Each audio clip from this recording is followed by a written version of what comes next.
Graça e paz, meus irmãos. Como o pastor Herley anunciou, hoje nós damos início a uma série de mensagens que fala sobre a vinda do Messias. E eu queria convidar os irmãos para abrirmos juntos a palavra do Senhor no livro do profeta Isaías, capítulo 7. Nós vamos ler, meus irmãos, do versículo 10 ao versículo 16. E a palavra do Senhor nos diz assim, meus irmãos: E continuou o Senhor a falar com Acaz, dizendo: Pede ao Senhor teu Deus um sinal, quer seja embaixo nas profundezas, ou em cima nas alturas. Acaz, porém, disse: Não o pedirei, nem tentarei ao Senhor. Então disse o profeta: Ouvi agora, ó casa de Davi, acaso não vos basta fatigardes os homens, mas ainda fatigais também ao meu Deus? Portanto, o Senhor mesmo vos dará um sinal, e eis que a virgem conceberá e dará à luz um filho, e lhe chamará Emanuel. Ele comerá manteiga e mel, quando souber desprezar o mal e escolher o bem.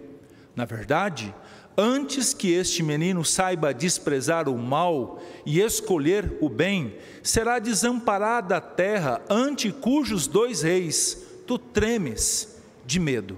Amém. Vamos orar mais uma vez ao Senhor. Convido o nosso irmão Everton, por gentileza, que venha à frente e ore ao Senhor, pedindo a bênção do nosso Deus para a ministração da sua palavra. Senhor nosso Deus, nosso Pai, Pai, obrigado pelo privilégio de estarmos em Tua casa nessa manhã de domingo. Senhor, como o povo de Israel olhava no Velho Testamento, ansiando pelo Messias, Senhor, hoje também nós ansiamos por Sua segunda vinda. Senhor, fala ao nosso coração, brilha no meio das nossas trevas. Pai, abre os nossos olhos para vermos as maravilhas da Tua lei. Tira qualquer distração, qualquer impedimento. E usa o Teu servo, Pai, pastor Nas, para expor a Tua palavra e trazer alimento às nossas vidas. Em nome de Jesus, amém. Meus irmãos, nós servimos a um Deus que dá sinais. E esses sinais são muito certeiros. E esses sinais, a cada um, ou todos nós, devemos estar sempre atentos. Talvez um dos motivos maiores da nossa oração é pedir sensibilidade ao Senhor para perceber os sinais que Ele nos dá.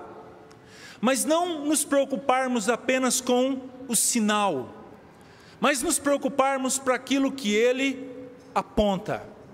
Deixe-me exemplificar. Geralmente quando uma pessoa tem febre, há uma preocupação de tomar um remédio para baixar a febre. A febre nada mais é do que um sinal de que alguma coisa no nosso corpo está errada, ou um sinal, seja de uma infecção, ou de alguma coisa assim com o nosso corpo.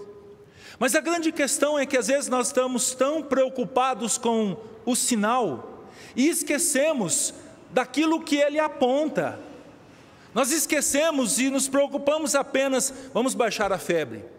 Mas baixa a febre, passa aquele período em que há o efeito do remédio e ela volta novamente. Por quê? Porque o principal, aquilo para que ela aponta, não está sendo tratado e não está sendo cuidado.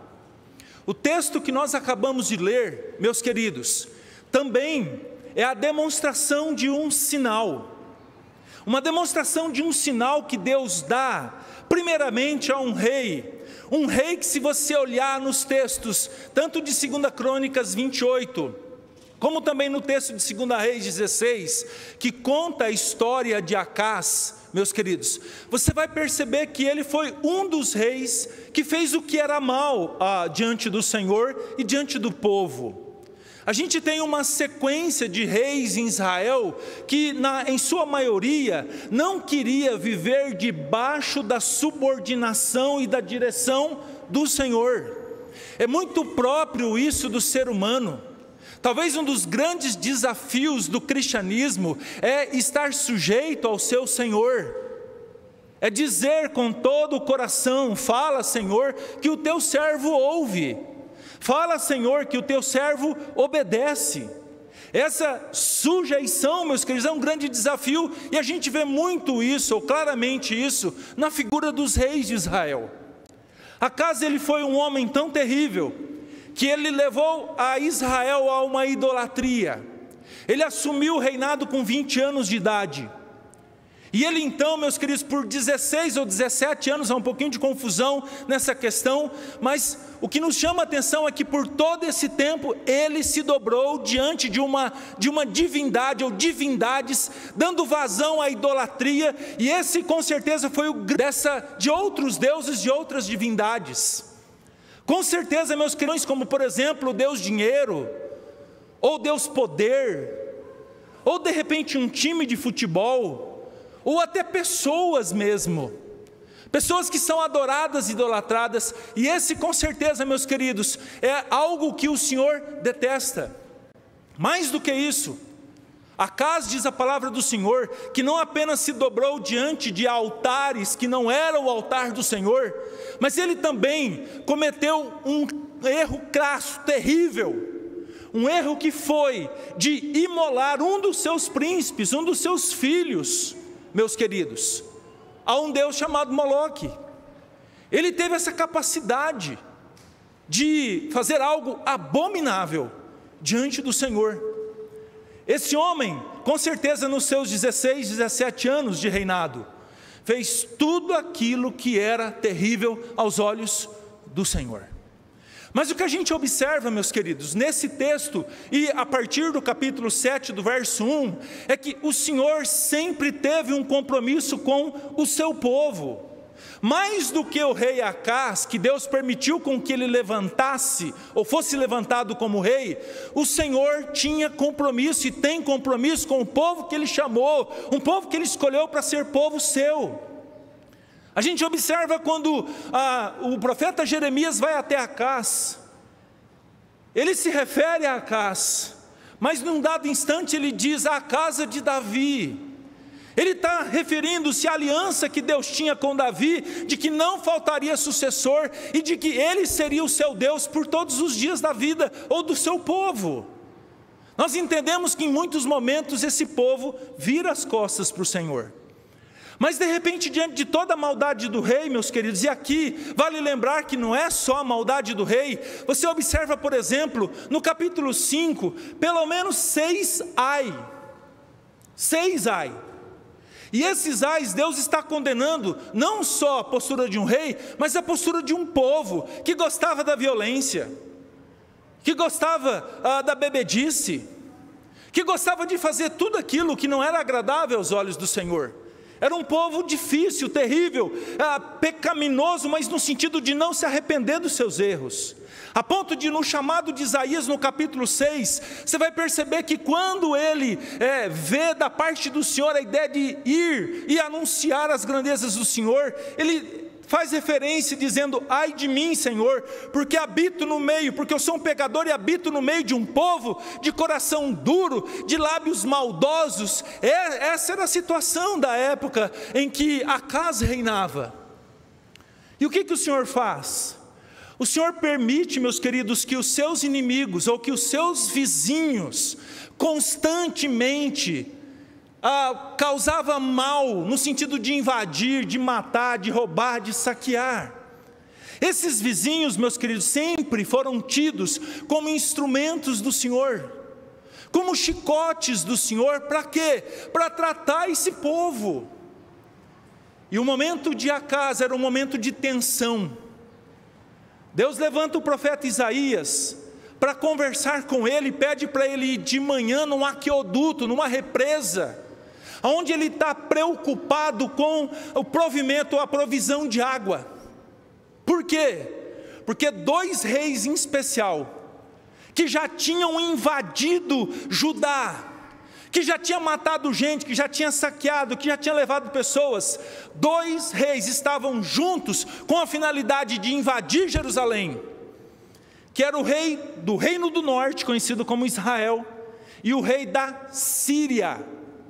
Esses dois reinos, eles se unem com um propósito: invadir Jerusalém e saquear Jerusalém, matar o rei, colocar sobre debaixo do seu jugo, ou jugo dos dois, meus queridos, aquele contexto de Judá e a sua capital. A impressão que a gente tem é que Jerusalém sempre foi um alvo dos seus vizinhos. E hoje não é diferente. A gente observa os vizinhos de Israel sempre tendo Jerusalém, querendo tomá-la. Eu sei que os historiadores dizem que uma parte dela já é dedicada aos muçulmanos. Inclusive a mesquita muito famosa lá é dedicada ao Deus Alá. Mas parece que esse sempre foi um trunfo que os seus inimigos quiseram. E de repente dois reis se juntam, e aqui, meus queridos, causam num primeiro instante um grande medo ao rei Acaz. Ele está preocupado, como árvores que o vento bate e ela treme, assim ele está dizendo: olha, você treme de medo diante deles. Mas nessa conversa que que o profeta Isaías vai ter com Acaz, ele tranquiliza Acaz. Ele diz assim: Acaz, você fica tranquilo, porque esses dois reinos, ou esses dois reis, eles não vão invadir Jerusalém. Eles não vão invadir aquela que é a menina dos meus olhos. Mesmo sendo um povo duro, mesmo sendo um povo pecaminoso que não se arrependia dos seus pecados, mesmo tendo um rei que conduziu o povo a uma adoração, não ao Deus Criador, mesmo tendo todos os motivos para o Senhor falar assim: chega, arrebenta com tudo. Mas naquele tempo, naquele instante, o Senhor está dizendo para o rei Acaz: não vai ser esse tempo, fica tranquilo, tranquiliza o seu coração. Verso número 4 diz: acautela e aquieta-te, não temas. São palavras que Deus traz para um rei extremamente preocupado e apavorado com as circunstâncias. Que palavra! Oh, meus irmãos, com certeza, se Deus se manifestasse a mim e a você, diante das dificuldades que muitos de nós temos, e falasse a mesma coisa: Marcos, não se preocupe, o amanhã está nas minhas mãos, apenas creia, confie em mim, aquilo é tranquilizador. Mas não para Acaz, não para Acaz. E o Senhor ainda, que nós entramos no nosso texto a partir do verso 10, utilizando o profeta Isaías, ele diz assim: vai lá, num primeiro instante, conversa com ele, mas o texto diz que ele continua a sua conversa. E aí, meus queridos, o profeta usado por Deus diz: pede um sinal do que o que eu estou falando é verdade. Mas você pode pedir o que você quiser. Olha que impressionante, meus queridos. Pede um sinal de que essa promessa que eu estou te fazendo, de que nem o rei de Israel, do Reino do Norte, e nem o rei da Síria vai invadir. Pode pedir um sinal, porque o que eu estou falando é verdade. Mas, meus queridos, se você observar o discurso ou o diálogo que houve, o rei diz assim: não quero sinal, não quero. Ele ainda espiritualiza, dizendo: não pedirei, e eu não vou tentar o Senhor. Com certeza ele está fazendo referência ao livro de Deuteronômio, que fala sobre a tentação do povo no deserto. Mas, meus queridos, o contexto não é esse.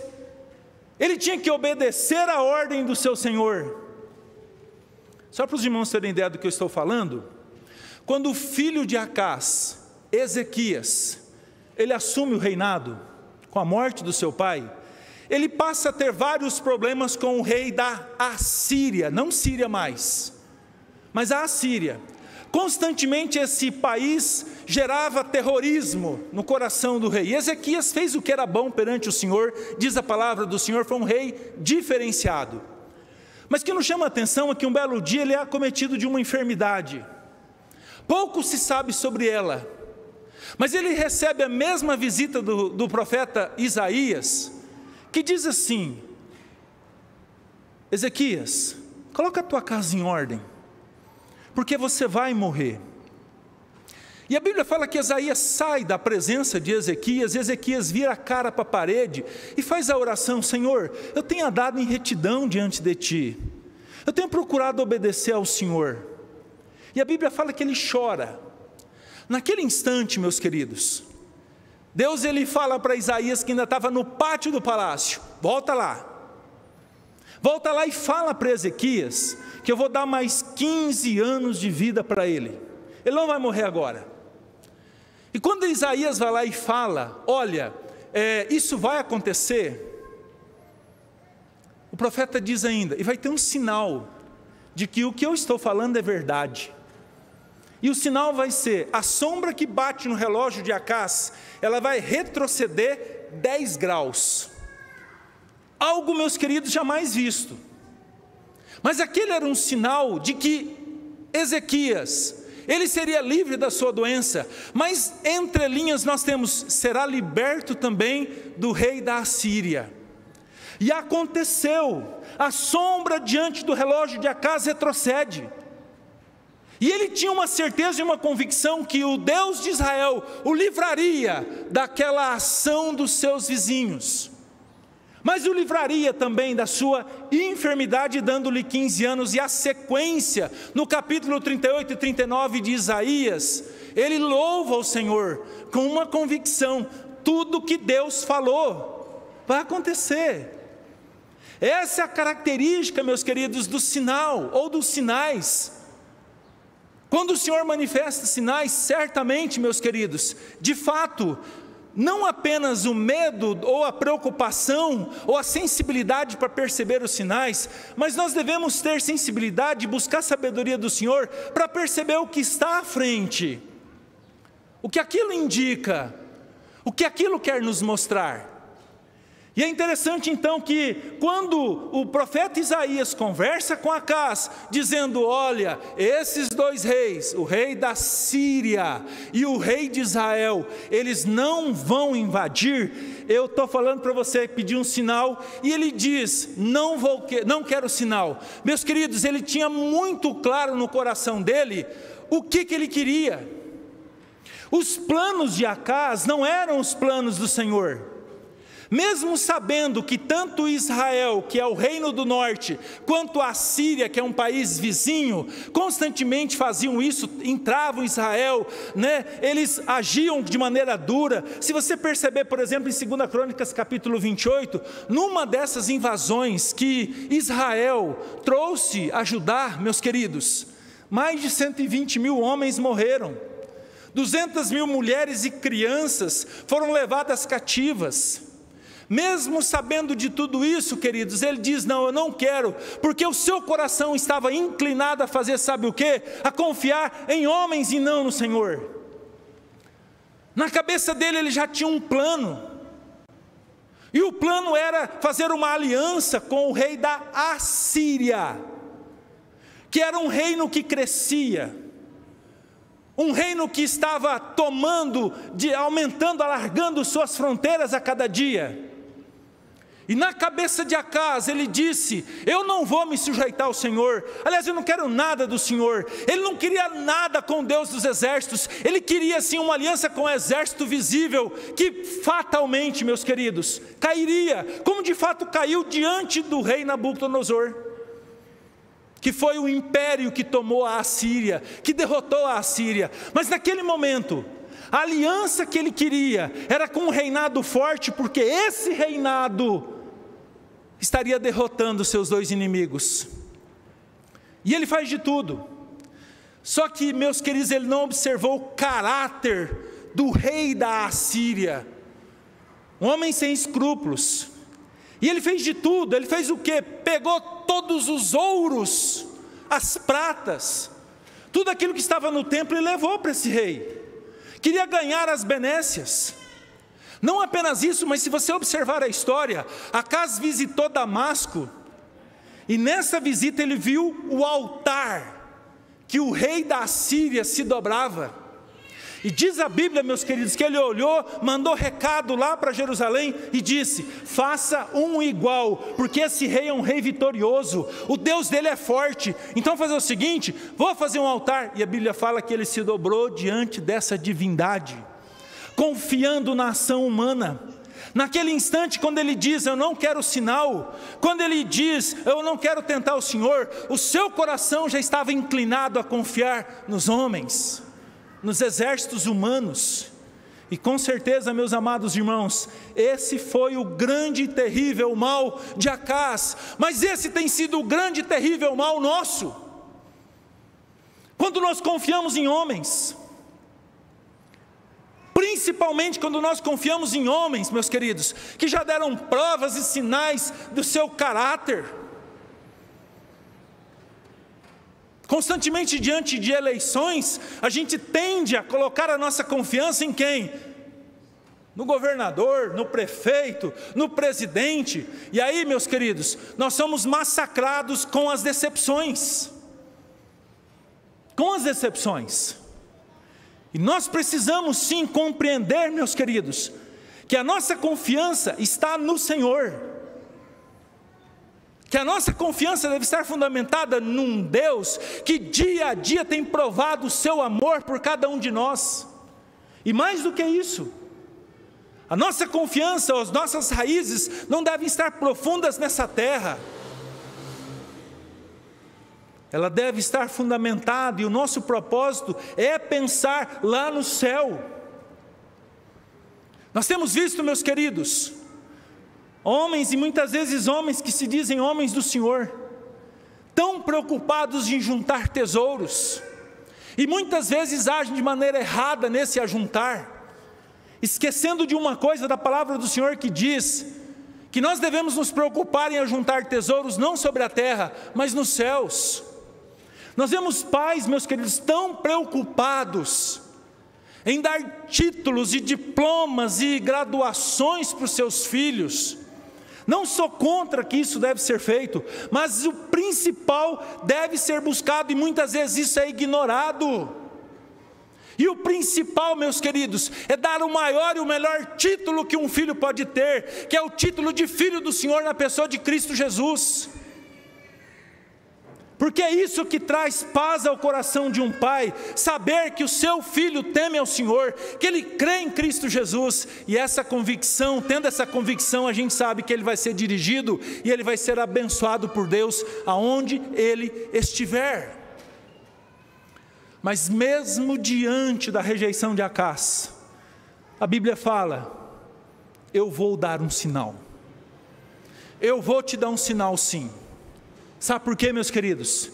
Porque o Deus que nós servimos é um Deus que estabelece sinais, é um Deus que deixa marcas.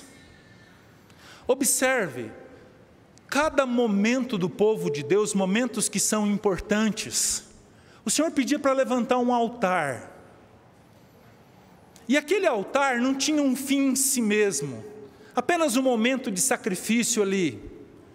Aquele altar tinha um propósito, que quando alguém perguntasse, o que é isso?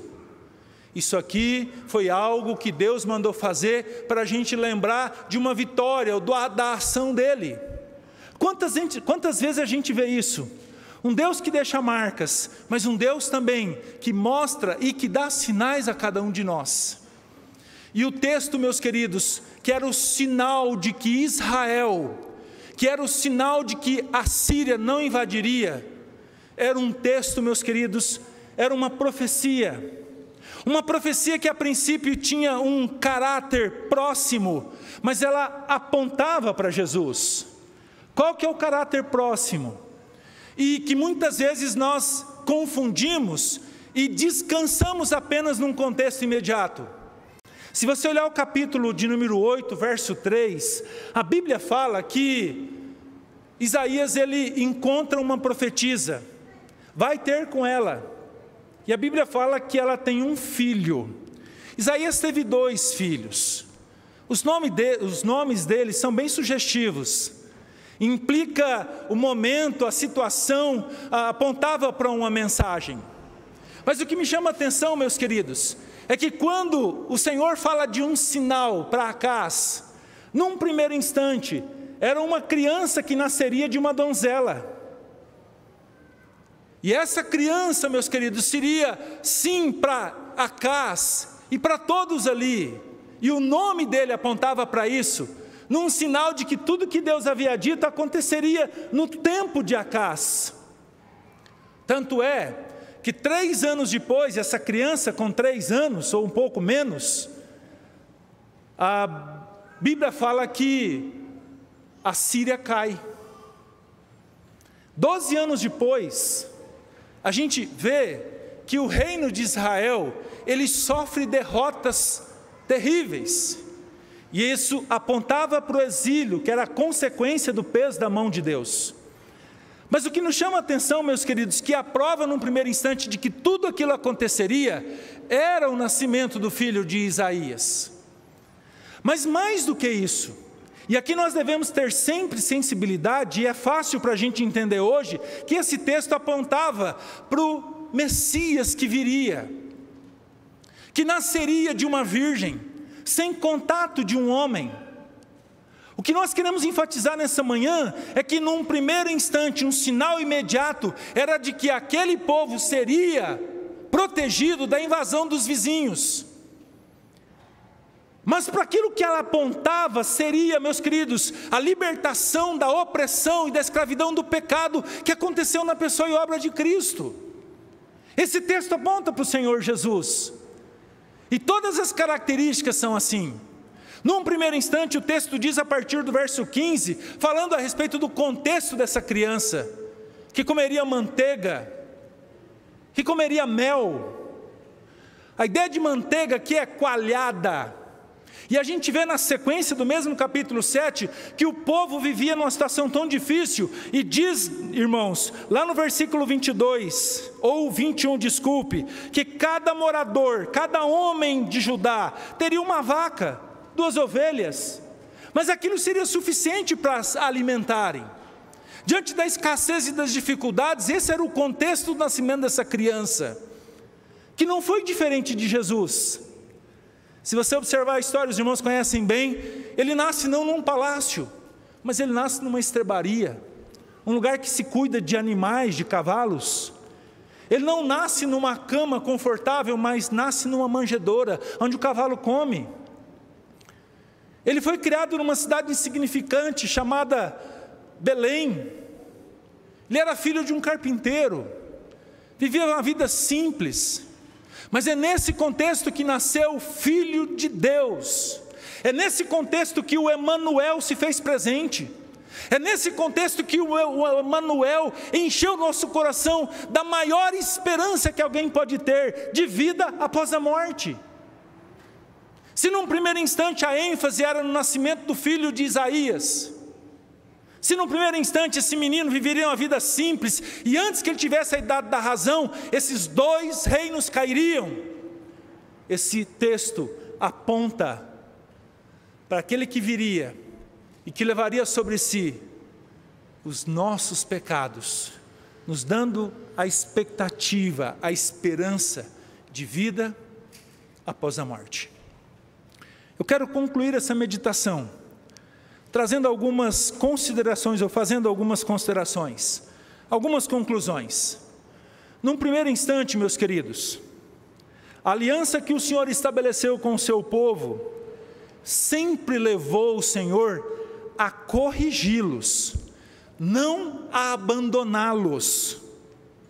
A aliança que o Senhor estabeleceu com Judá, com Israel, sempre levou o Senhor numa atitude, num gesto de amor, a ir a esse povo com uma finalidade, fazer o quê? Tratar. Vários textos da palavra do Senhor a gente vê isso. Provérbios capítulo 3 diz que o Senhor, Ele corrige a quem Ele ama. Por mais que esse povo fosse um povo duro, por mais que esse povo fosse um povo pecaminoso, por mais que o rei fosse um traste, a gente sempre vê o Senhor indo atrás, a gente sempre vê o Senhor correndo como um pastor atrás das ovelhas perdidas da casa de Israel. Sempre o Senhor tem se preocupado, sabe por quê? Porque Ele tem uma aliança com o seu povo, e não são os nossos pecados que vai fazer o Senhor quebrar essa aliança dizendo, não quero mais nada contigo. Mas ao mesmo tempo a gente vê que o Senhor, como um Pai amado, quer tratar de nós. E muitas vezes Ele usa chicotes, muitas vezes Ele usa varas, e essas varas doem. Mas Deus não está virando as costas para a gente, não está com isso falando assim: olha, eu não quero mais nada contigo, toma teu rumo, como diz aqui em Goiânia, cai no cerrado. Nada disso. Deus faz isso para aproveitamento, isso é confirmado lá em Hebreus capítulo 12. Deus não quebrou a sua aliança com o seu povo, por mais que o seu povo desse motivos. Era uma aliança onde Ele seria o seu Deus, e o seu povo continuaria sendo rebanho do seu pastoreio. Palavras escritas na palavra do Senhor como: nunca, jamais te deixarei, jamais te desampararei, sempre serei o vosso Deus, e vocês sempre me serão um povo, fundamentam a ação de Deus em falar: Isaías, vai até Acás, e fala para ele que eu cuido do meu povo, fala para ele que eu estou sempre com olhar de misericórdia para com o meu povo. Eu sei que tanto Judá quanto Israel sofreu, mas todo esse sofrimento, seja com invasões, seja com desterro, com os exílios, a gente sempre viu o Senhor fazendo o quê? Tratando desse povo. A ponto, por exemplo, de você ler, meus queridos, lá em Jeremias capítulo 27, verso 6, que Nabucodonosor, que foi uma pessoa que fez muito mal para Judá, invadindo Jerusalém, levando eles para o exílio, o Senhor chama ele de meu servo. Ele foi o meu chicote, ele foi usado. Mas tudo isso, meus queridos, é demonstração de amor, por mais que a gente não aceite. Quantas vezes o Senhor já te corrigiu? Quantas vezes Deus usou até ímpios para chamar a sua atenção, e você pensou: agora eu fui humilhado por Deus, olha que situação, onde eu fui parar? Será que Deus gosta de mim? Será que Deus me quer como seu povo? Deixa eu te falar uma coisa: não age dessa maneira. Louve a Ele, porque até nesses momentos Ele está tratando de nós, e o propósito dEle tratar-nos, meus queridos, é um só: que a santidade dEle seja vista em nós.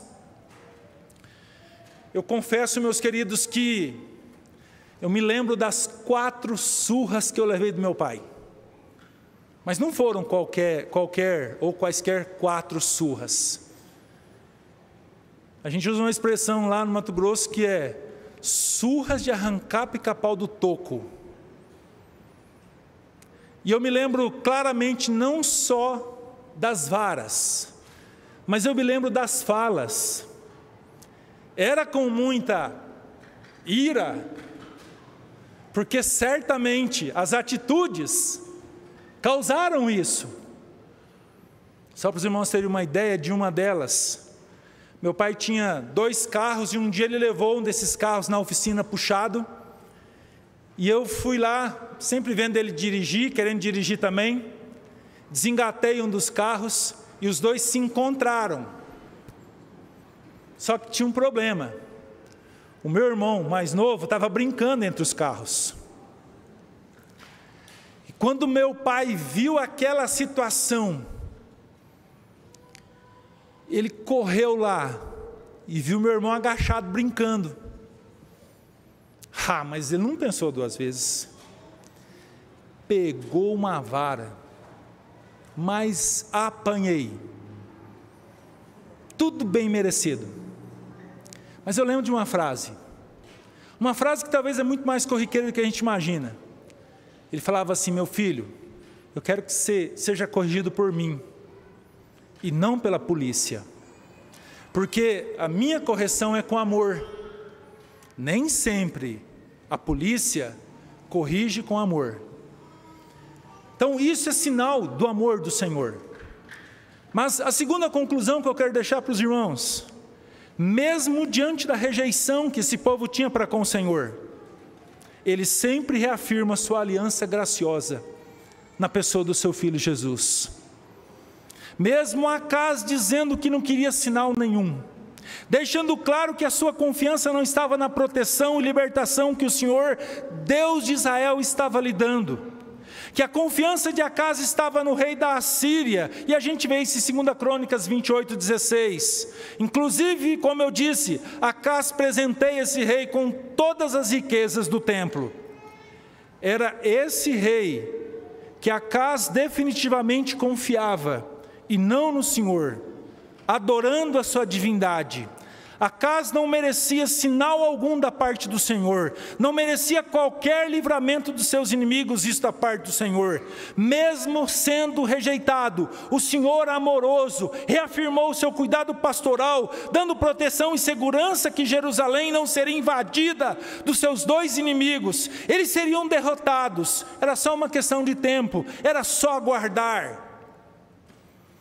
Meus queridos, tem sido assim também, muitas vezes entre nós, viramos as costas para o Senhor, mas mesmo assim, sempre vemos um Senhor cuidadoso, zeloso, amando o seu povo, e Ele diz, olha, o sinal é que vai nascer de uma virgem, e o nome dele será Emanuel, que é Deus conosco.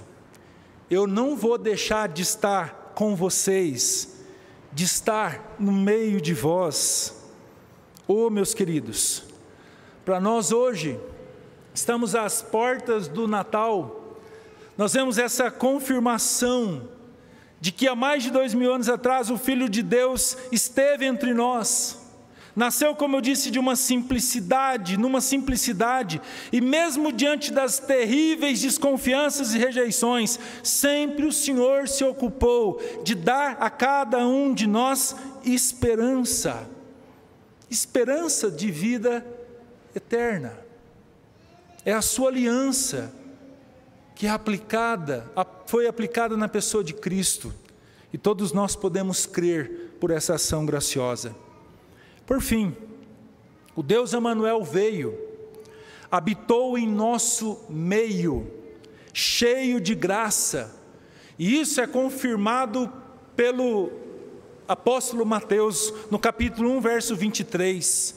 Cristo cumpriu fielmente todo o propósito salvífico morrendo na cruz, ressuscitando ao 3º dia, e Ele disse uma coisa muito importante para mim e para você. Se lá na época de Acas havia a promessa da vinda do Messias, hoje nós temos uma promessa, que Jesus voltará, que Jesus voltará, e detalhe, Ele também deixou sinais. Abra comigo a palavra do Senhor no livro de Mateus capítulo 23, Mateus 23, desculpe, 24, a partir do verso 3.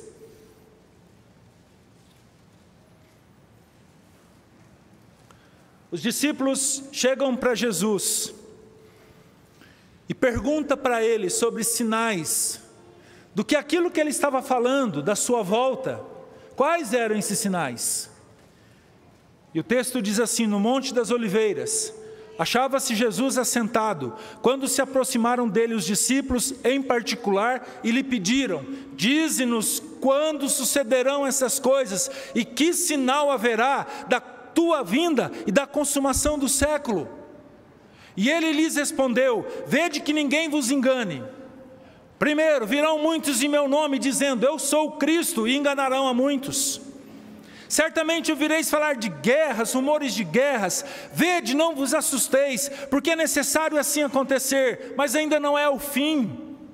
Porquanto se levantará nação contra nação, reino contra reino, haverá fomes e terremotos em vários lugares, porém tudo isso é o princípio das dores. Então sereis atribulados, os matarão, sereis odiados de todas as nações por causa do meu nome. Nesse tempo muitos hão de se escandalizar, trair, odiar uns aos outros, levantar-se-ão muitos falsos profetas e enganarão a muitos, e por se multiplicar a iniquidade, o amor se esfriará de quase todos.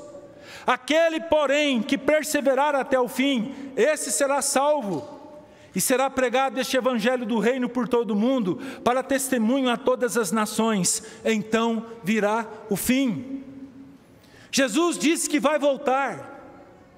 E houve a pergunta: já que o Senhor está prometendo que vai voltar, então fala dos sinais. E a Bíblia fala, como sempre, o Senhor dá sinais. E os sinais são o quê? Guerras. Pessoas dizendo ser Cristo, com o propósito de enganar. Nação se levantando contra a nação. Os servos do Senhor sendo atribulados, sendo odiados. Escândalos fazendo parte da nossa vida. Traições dentro do meio do povo de Deus. Ódio um para com o outro. Profetas se levantando, enganando as pessoas. O amor se esfriando no coração das pessoas. E a pregação do Evangelho em todos os lugares do mundo. Com exceção do Evangelho, a gente olha, por exemplo, para uma guerra e a gente fica morrendo de medo do sinal. A gente vê as pessoas se gladiando, brigando, pais matando filhos, filhos matando pais. A gente vê, meus queridos, o ódio no coração das pessoas, o amor se esfriando, e a gente fica apavorado. E a gente fica pensando, meu Deus, o que vai ser desse mundo daqui a uns anos? Mas a gente está dando valor aos sinais. Na realidade, esses sinais têm que ser motivo de alegria para os nossos corações. Como assim, pastor? O que você está falando? Esses sinais ficam claros e são evidentes de que a volta do Senhor Jesus está próxima. Não vai demorar. O que você está falando, pastor? Eu estou falando que a tua dor tem um tempo para acabar, que o teu sofrimento tem um tempo para encerrar, que nós não vamos viver aqui a eternidade, nós vamos viver a nossa eternidade no céu, que o Senhor Jesus foi preparar para cada um de nós. Olhamos para a pandemia e começamos a chorar, meu Deus, que tristeza, que angústia, olha só o sofrimento do povo. Isso é sinal que a volta do Senhor Jesus está próxima. Isso é muito claro. E eu e você temos que ter o quê? Sensibilidade para perceber todos os sinais que o Senhor tem dado. Não ignore. Não ache que isso é um Deus que resolveu castigar o seu povo. É claro que isso que nós entendemos como castigo, nós podemos mudar a palavra, é um tratamento de Deus. É para mim, para você orar mais. É para mim, para você valorizar mais aquilo que tem que ser valorizado aos olhos do Senhor. Oh, meus irmãos, eu olho para o último sinal, e a gente faz parte de um conselho missionário que sempre recebe relatórios de missionários pelo mundo, que estão pregando o Evangelho debaixo de dificuldades, de lutas, mas estão vendo o agir do Senhor. Sabe o que é isso? Sinal de que a volta do Senhor Jesus, ela está próxima. E a minha pergunta é: como que você tem lidado com esses sinais? Como que você olha para eles? Com tristeza? Com angústia? Lembre-se, o Deus que nós servimos, sempre deu sinais de tudo aquilo que Ele faria. E nesse tempo, não é diferente. Nós devemos nos preocupar não com a febre, nós devemos nos preocupar com o que está causando. Não se preocupe, louve a Deus pelos sinais, é demonstração do amor dEle, mas se preocupe com a volta de Jesus. Tá, pastor, como que eu tenho que me preocupar? Tendo Cristo no seu coração. Não é juntar tesouros na terra, isso vai virar pó, isso vai ser destruído. Mas essa preocupação tem a ver não só comigo, mas com a minha casa. Quem é Jesus no seu lar? Não, pastor, sabe, é constrangedor eu falar de Jesus, sabe por quê? Porque às vezes eu falo de Jesus, o meu filho fica chateado, o meu tio não gosta. Se preocupe com o que esses sinais estão apontando, porque naquele dia da volta do Senhor Jesus, Ele não salvará mais, Ele será juiz, Ele não é mais salvador. Muitos vão olhar assim, não, eu sou muito novo para mim ter uma aliança e um compromisso com Cristo. Como um professor uma vez me disse, eu jogava basquete, treinava pela seleção da minha cidade, recebendo bolsa para jogar fora, e daí o professor falou para o meu pai, ele pode ir? Meu pai falou assim, por enquanto não. Naquele instante, meus queridos, o professor disse, mas ele está perdendo a vida dele. Meu pai sabia que aquele caminho era um caminho de virar as costas para o Senhor. E a preocupação dele não era com talvez um jogador ou com o dinheiro que eu ganharia. Mas sempre a preocupação dele foi que os seus filhos servissem a Cristo, tendo Ele como Senhor e Salvador de sua vida, porque é isso que vai fazer diferença quando o Senhor Jesus olhar e falar, vinde benditos, ou apartai de mim, malditos. E o nosso desejo é que você não faça como Acás, não rejeite os sinais, preste atenção neles e saiba que o Senhor Jesus, Ele vai voltar. Que Deus nos abençoe e nos ajude para tanto. Amém, meus irmãos?